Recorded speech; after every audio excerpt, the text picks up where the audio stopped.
Hello सैंगडियल्स, welcome back आपके अपने channel में जहां आपको मिलता है खूब सारा मोटिवेशन और फाइनेंशियल नॉलेज भी।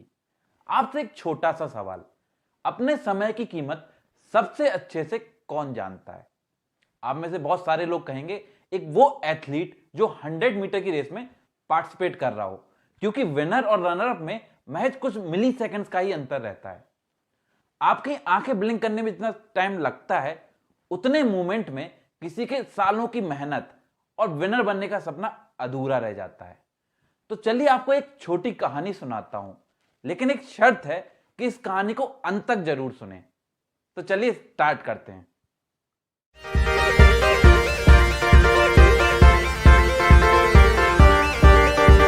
अगर आप अपने स्कूल या कॉलेज के बेस्ट एथलीट को 100 मीटर रेस करने के लिए बोलें और अगर वो बहुत अच्छा एथलीट है तो शायद वो 12 सेकंड के अंदर वो रेस फिनिश कर दे, लेकिन अगर 11 सेकंड में बोला जाए तो शायद नहीं।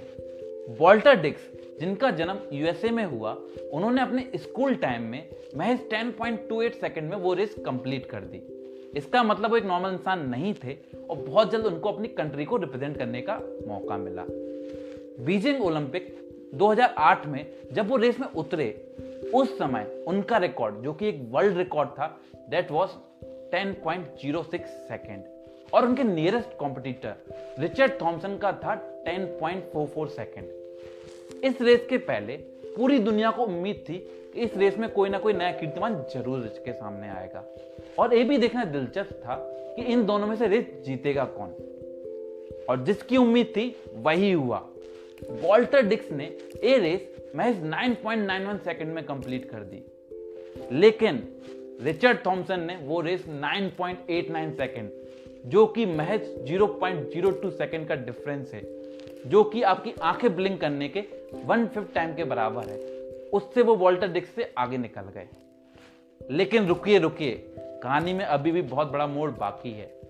अरे भाई, रेस जीता कौन? उस रेस के विनर थे, जी हां, the new record world holder Usain bolt, जिन्होंने वो रेस 9.69 सेकंड में कंप्लीट कर दी और एक नया कीर्तिमान रच दिया और दुनिया को एक नया सितारा मिल गया।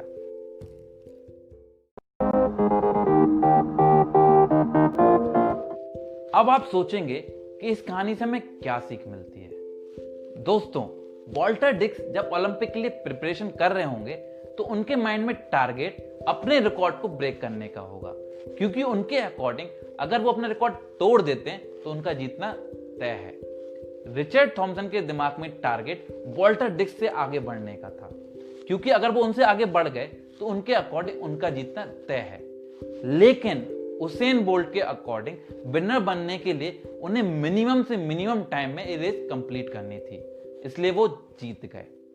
दोस्तों, ये बात हमें भी समझना बहुत जरूरी है कि हम जिस फील्ड में भी हों और अपना टारगेट बनाते समय हमें उस फील्ड में हाईएस्ट पोजीशन वाले इंसान से compete नहीं करना है, बल्कि हमें इस पे फोकस करना है कि उस फील्ड में हम किस किस एरिया में इंप्रूवमेंट कर सकते हैं और क्या नया इनोवेशन ला सकते हैं। अगर हम ये दोनों चीजें कर गए तो हम अपने टॉप कॉम्पिटिटर से वैसे भी बहुत आगे निकल जाएंगे। एक बात और याद रखें, छोटी सोच और पांव की मोच इंसान को आगे नहीं बढ़ने देती। इसलिए मैं यहां मीडियोकर माइंडसेट की तो बात ही नहीं कर रहा। तो दोस्तों, मुझे उम्मीद है कि आप अपनी लाइफ में टारगेट बनाने के पहले इस बात पे जरूर विचार करेंगे। और अगर मेरी बात आपको अच्छी लगी तो ये वीडियो अपने दोस्तों के साथ जरूर शेयर करें। तब तक के लिए keep working, keep learning, keep rocking.